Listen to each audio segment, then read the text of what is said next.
Assalamualaikum Kak Usman. Waalaikumsalam, Kak Taryo. Ya, apa Apa kabar kabar? Kak Usman? Alhamdulillah, luar biasa. Alhamdulillah, terima kasih. Saya merasa bahagia sekali karena pada sore hari ini kita dapat kembali berkumpul bersama-sama. Tentu ini adalah podcast untuk pertama, yaitu ngopi terus happy.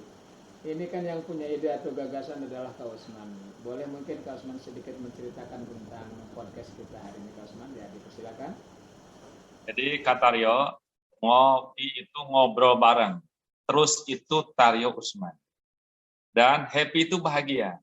Nah, harapannya bahwa kita itu setiap hari bahagia di dunia maupun di akhirat. Sebagaimana doa setiap kita panjatkan, Robbana atina fid dunya hasanah wa fil akhirati hasanah wa qina adzabannar. Nah, oleh karena itu, untuk dapat kebahagiaan itu salah satu di antaranya adalah ngobrol ilmu, ngobrol iman, ngobrol ihsan. Sehingga apa? Tambah yakin kita. Nah, tambah baik kita, tambah bahagia kita. Kenapa? Karena mengobrol ilmu, iman, Islam, ihsan itu adalah sebuah keniscayaan yang harus kita lakukan agar kita tahu siapa diri kita, mau kemana diri kita, untuk apa kita hidup. Begitu kata Rio. Ini sangat luar biasa tentu, ini ada kata iman, ngopi, ngobrol bareng, ngopi iman, Islam dan ihsan ini sangat luar biasa, sesuatu yang memang harus kita terus gali potensi ini supaya iman kita tentunya tidak kering. Terlebih saat ini kita masih dalam pandemi COVID. Mungkin untuk pembuka Kosman dipersilahkan kira-kira apa yang disampaikan untuk obrolan kita sore hari ini. Silakan Kosman. Kata Rio yang keren, subhanallah ya. Hari ini dahsyat luar biasa. Ini adalah yang pertama ilmu. Ilmu apa? Ilmu yakin. Ainul yakin. Kun fayakun Allahu akbar ya jul jali wal ikram. Jadi kita yakin kepada Allah. Ma kholaqta hadza batil. Tidak ada yang batil dengan ciptaan Allah Subhanahu wa taala. Subhanallah. Hujan baik. Belum hujan juga baik. Siang baik, malam baik. Bahkan kalau kita renungkan hari-hari ini, pada awalnya kita merasa tidak nyaman dengan adanya corona. Saya pun sama. Tapi kalau kita ambil hikmahnya, subhanallah, corona ternyata disuruh menutup mulut. Untuk apa? Untuk berkata-kata yang buruk. Karena memang mulut ini akan dimintai pertanggungjawaban oleh Allah Subhanahu wa taala. Berapa banyak lisan ini berbicara? Semuanya akan dimintai pertanggungjawaban. Kalau bicaranya baik, tentu akan dapat kebaikan. Kalau bicaranya buruk, tentu akan kembali mendapat keburukan. Karena itu hikmah yang pertama, kita bersyukur nih. Di antaranya adalah bisa hanya diperbolehkan berbicara yang baik. Walaupun jauh di mata, tapi dekat di hati. Walaupun susah kita cari makanan, ternyata mudah hari-hari ini. Apa di antaranya? Tinggal pesan online, pijit, puter-puter, datang makanan, subhanallah. Berarti corona itu juga mengingatkan kita kepada kita untuk berbuat baik. Ternyata luar biasa. Tidak boleh kumpul untuk sementara ini. Karena boleh jadi dulu ketika kita belum corona, banyak orang kumpul. Tapi maaf ya, kumpulnya maaf berzina mungkin, kumpulnya bermaksiat, kumpulnya mabuk-mabukan. Padahal kata Allah, kalau ingin bahagia, jangan mabuk-mabukan, jangan berzina, wala taqrabu zina, jangan bermaksiat, jangan bersepakat dalam kejahatan, tapi bersepakat dalam kebaikan. Nah, mungkin boleh jadi dulu di antara kita berkumpul-kumpul tapi bersepakat kepada kejahatan, kepada pencurian, kepada perzinahan, kepada perbuatan-perbuatan yang tidak diridhoi Allah Subhanahu wa taala. Oleh karena itu Allah ingatkan tuh, Allah kirim corona, jangan kamu kumpul, tapi berkumpullah dengan keluarga di rumah. Untuk apa? Untuk beribadah kepada Allah Subhanahu wa taala. Kamu jangan kumpul di luar untuk untuk berbuat maksiat, tapi coba berbuat taat. bekerja dengan baik, beribadah dengan baik, bermasyarakat dengan baik. Kenapa demikian? Karena Allah sayang sama kita. Nah, begitu kata Rio. Jadi kita harus berprasangka baik kepada Allah, bahwa Allah itu baik sama makhluknya, bahwa Allah itu sayang sama kita semua. Bahkan yang lebih dahsyat lagi nih Kang Taryo, coba. Ternyata protokol kesehatan itu mengingatkan kita harus cuci tangan. Betul Kak Taryo? Benar Kak, benar. Itu luar biasa ini. Nah, ini Islam 15 abad yang lampau telah mengajarkan kita dengan wudhu itu harus bersih 3 kali. Subhanallah. Baca bismillah yang bersih. Sela-selanya, Masya Allah. Setiap mau sholat 5 kali dicuci. Setiap 5 kali dicuci. Kemudian bukan hanya tangan ternyata. Mulut dicuci. Telinga dicuci. Mata dicuci. Muka ini wajah dicuci supaya bercahaya. Rambutnya dicuci. Kakinya dicuci.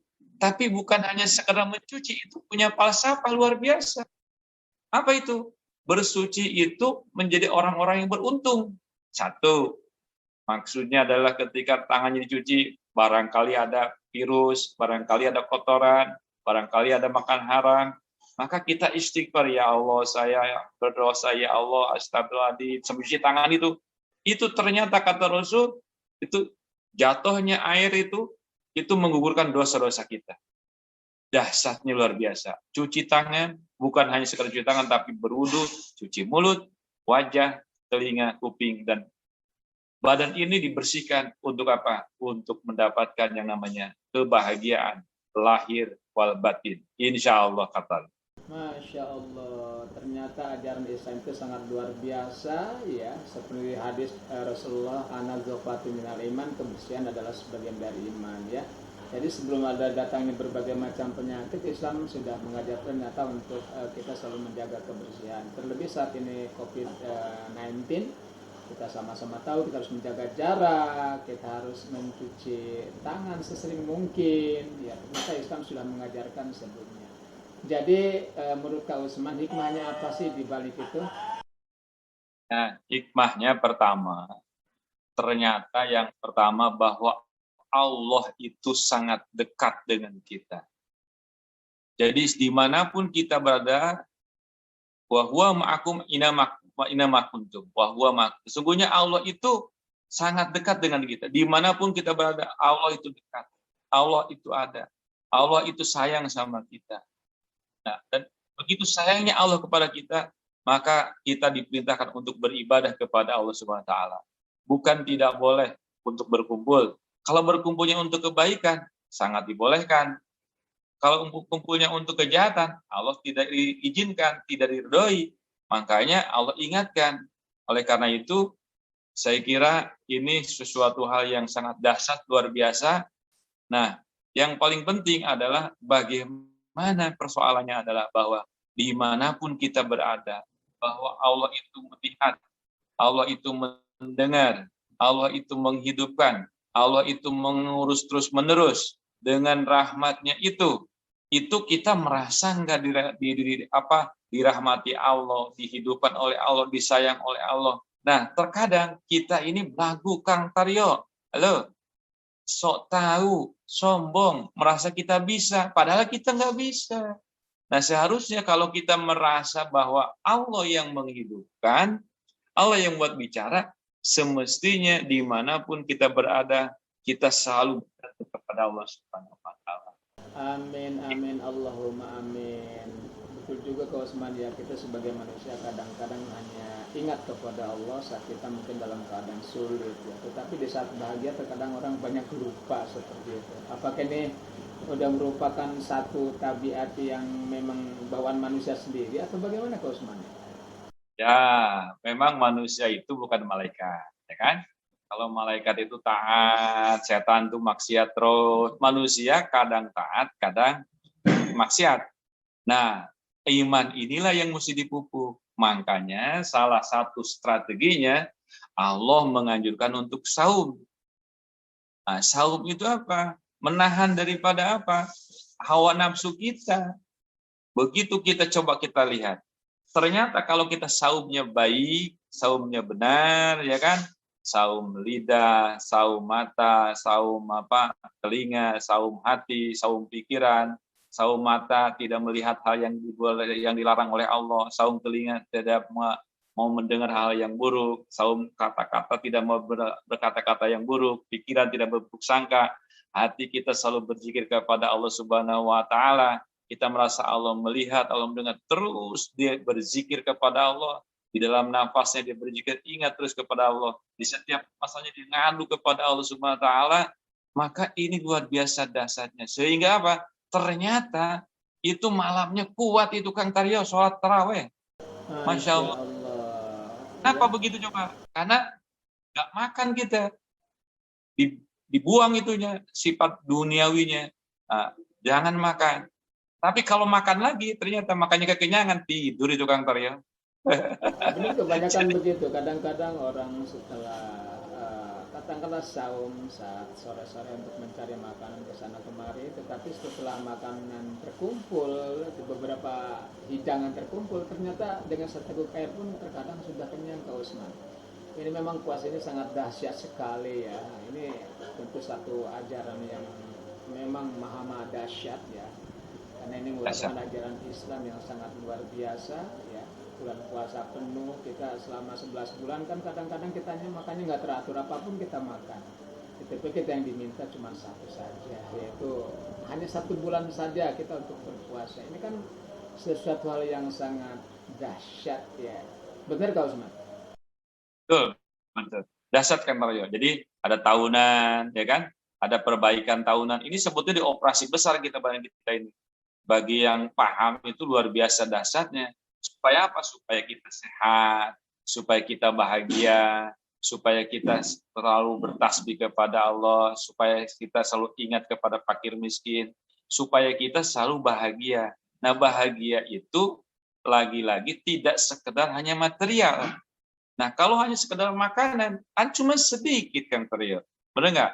Hanya terasa di lidah aja Kak Usman. Hanya terasa di lidah saja nikmatnya itu. Setelah pagi-pagi nggak pernah merasakan yang enak-enak gitu. Enak gitu, makanya kita harus bersepakat ini, luar biasa dahsyat. Coba bayangkan, begitu saum 1 hari ditahan makannya, itu ibadahnya kuat. Tapi begitu banyak makan mulu, wah, itu ternyata mau ibadah itu tidak nyaman. Kenapa? Karena memang makanan itu hanya untuk kebahagiaan material berupa jasmania. Nah, untuk kebahagiaan rohania bukan hanya makan, tapi justru dilaparkan badan kita, ditahan makanan itu bukan tidak boleh makan, tapi tidak boleh melampaui batas. Jadi kata Nabi itu makan ketika lapar, berarti sebelum kenyang. Kalau itu dilakukan, subhanallah. Artinya apa? Itu menjadi sehat, itu menjadi taat, itu menjadi ahli syukur, menjadi ahli ibadah, yang akhirnya dia akan terus merasa dekat dengan Allah, dia akan memuji Allah Subhanahu wa taala. Insya Allah Kang Taryo. Masya Allah. Terima kasih Kak Usman. Sore hari kita sudah berbincang-bincang cukup banyak. Mudah-mudahan apa yang telah kita perbincangkan hari ini akan membawa berkah, akan membawa manfaat dengan program Ngopi Terus Happy ini sangat luar biasa dan sangat dahsyat Kak Usman. Mungkin Kak Usman untuk penutup silakan 1 menit saja. Baik, Kak Taryo, ngobrol bareng ini mudah-mudahan Allah berikan jalan. Kita jadikan jalan untuk kebaikan iman Islam saudara kita, sehingga kita semua bahagia di dunia dan akhirat ini. Tanpa kebahagiaan, tanpa adanya ilmu, tanpa adanya iman, tanpa adanya Islam, tanpa adanya ihsan, berbuat baik setiap hari. Kalau kita ingin bahagia, yakinlah dengan iman, dengan Islam, dengan ihsan.